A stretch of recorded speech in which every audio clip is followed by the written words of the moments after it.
99 news అనుక్షణం ప్రజల కోసం. నమస్కారం. 99 న్యూస్ కు స్వాగతం. కరీంనగర్ జిల్లా శంకరపట్నం మండలంలో ఘోర రోడ్డు ప్రమాదం జరిగింది.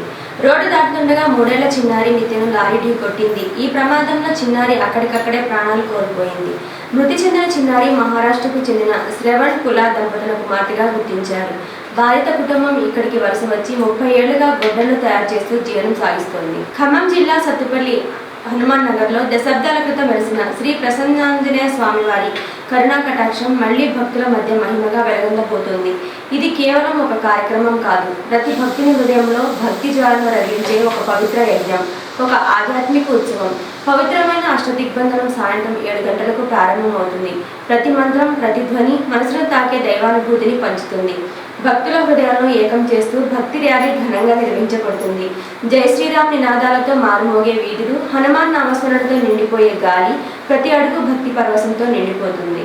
ఖమ్మం జిల్లా వెంజూరు మండలం కుంచపర్తి శ్రీ మారమ్మ తల్లి సన్నిధిలో బీరాపల్లి గ్రామానికి చెందిన మందపట్టి వెంకట నర్సారెడ్డి జ్యోతిల మనుమరాలు అన్నప్రాసన వేడుకలో చిన్నారి ఆశ్లేషను ఆశీర్వదించిన రాష్ట్ర కాంగ్రెస్ నాయకులు డాక్టర్ మట్టా దయానంద్ విజయ్ కుమార్ మరియు వెంజూరు మండలం చౌడారం గ్రామానికి చెందిన పంది వెంకటేశ్వరరావు కృష్ణవేణి కుమార్తె పుష్పాలంకరణ వేడుక కార్యక్రమంలో కృతికాను ఆశీర్వదించారు. ఈ కార్యక్రమంలో వెంజూరు మండల కాంగ్రెస్ పార్టీ అధ్యక్షుడు కాసర చంద్రశేఖర్ రెడ్డి, ఖమ్మం జిల్లా Congress party general secretary పుచ్చకాల Somireddy, వెంజూరు మండల కాంగ్రెస్ పార్టీ నాయకులు, గ్రామ కాంగ్రెస్ నాయకులు, కార్యకర్తలు పాల్గొన్నారు. ఆలూరు నియోజకవర్గంలోని అరికెర గ్రామంలో మండల వైకాపా నాయకుడు వీరేష్ చౌదరిని వివాహ కార్యక్రమానికి రాష్ట్ర కార్యదర్శి తిరునేకల్ సురేందర్ రెడ్డి హాజరయ్యారు. నూతన వధువులను ఆశీర్వదిస్తూ పెళ్లి అనేది ప్రేమతో ప్రారంభమయ్యే కొత్త ప్రయాణమని, ఈ నూతన నవ దంపతులు కలకాలం నిండు నూరేళ్లు పిల్లా పాపలతో అష్టైశ్వర్యాలతో సంతోషంగా నూతన దాంపత్యాన్ని గడపాలని ఆశీర్వదించారు. అనంతరం గ్రామ వైకాపా నాయకులు మరియు యువకులతో పార్టీకి సంబంధించి పలు విషయాలను చర్చించారు. ఏ కష్టం వచ్చినా, ఎవరు ఉన్నా లేకున్నా ప్రతి కార్యకర్తకు అండగా ఉంటారని వారికి భరోసాను కల్పించారు. అలాగే జగన్మోహన్ రెడ్డిని మళ్లీ ముఖ్యమంత్రిగా చేసుకోవడమే లక్ష్యంగా ప్రతి ఒక్కరూ కష్టపడి పనిచేయాలని తెలియజేశారు. ఈ కార్యక్రమంలో వైకాపా రాష్ట్ర మహిళా ప్రధాన కార్యదర్శి కుర్వ శశికళ, కృష్ణమోహన్, చిప్పగిరి మండల కన్వీనర్ మారయ్య తదితరులు పాల్గొన్నారు. వందే మాత్రం సాంగ్ రాగానే లేచి బయటికి వెళ్లిపోతున్న ఎమ్మెల్యేలు అసెంబ్లీ సాక్షిగా మరి అక్కడున్న స్పీకర్ సార్ ఎందుకు వాళ్ళ మీద చర్యలు తీసుకుంటలేరు? మా దగ్గర పుట్టి మా ఇండియా గాలి పీల్చుకుంటూ మా తిండి తినకుండా ఏడ సర్కార్ దవాఖానాలో పోయినా ముందు మీ సంతోనే ఉంటుంది. రేషన్ షాపుల బియ్యం కావాలి, రంజాన్ తోఫా కావాలా? మరెందుకు అన్నా మా దేశం వందే మాత్రం నచ్చలేదు మీకు, మరి ఈ దేశం మీద కాకపోతే మీ దేశం పోవచ్చు కదా అన్న. ఈడ ఉండమని ఎవరైనా బతిమలాడుతున్నారు. మాకింత జనాభా లెక్కలున్నా తగ్గుతాయి. మాకు ఆడపిల్లలకు అందాల్సిన స్కూటీ, తులం బంగారం అన్నా వస్తుంది కదా అన్న. మరి వీళ్ళకి ఎందుకు ఉండవు రూల్స్ స్పీకర్ సార్ అని ప్రజలు ఆరోపిస్తున్నారు. రైతులకు 1,00,000 కోట్లు ఖర్చు చేసిన ఘనత కాంగ్రెస్ పార్టీది. రైతాంగం బాగుంటే రాష్ట్రం బాగుంటుంది.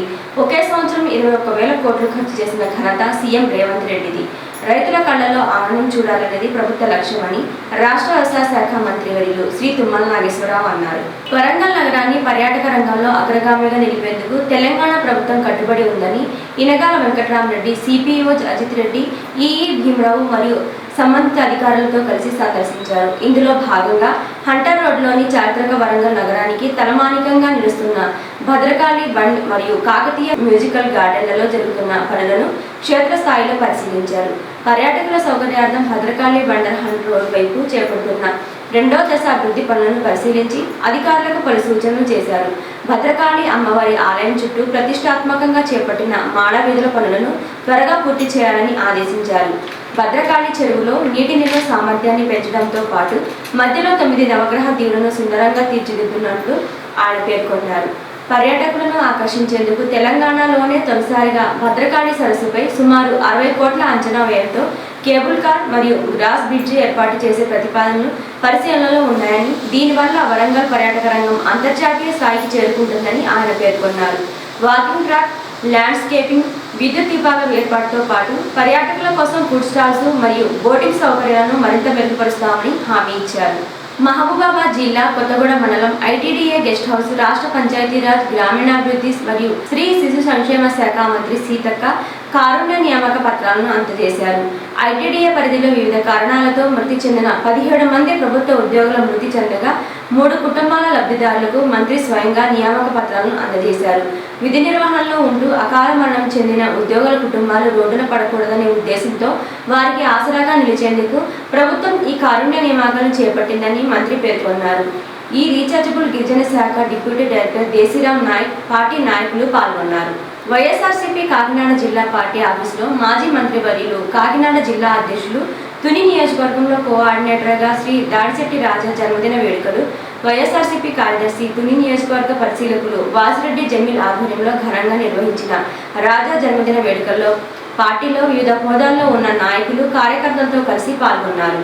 ఎన్సీపీ పార్టీ ఎన్డీఏ మహాకూటమి జాతీయ ఎగ్జిక్యూటివ్ కౌన్సిల్ మెంబర్ మద్దిశెట్టి సాములు తన టీంతో కలిసి మహబూబాబాద్లోని జాతీయ ఎస్టీ కమిషన్ సభ్యులు జాటోత్ హుసేన్ నాయక్ నివాసానికి వెళ్లి వారి కుటుంబాన్ని పరామర్శించారు.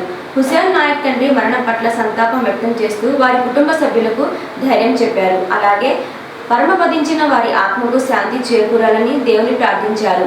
ఈ కార్యక్రమంలో ఖమ్మం జిల్లా టీం, కామేపల్లి మండలం టీం, భద్రాద్రి కొత్తగూడెం జిల్లా టీం సభ్యులు పాల్గొన్నారు. ఈ వార్తలు ఇంతటితో సమాప్తం. 99 న్యూస్ అనుక్షణం ప్రజల కోసం.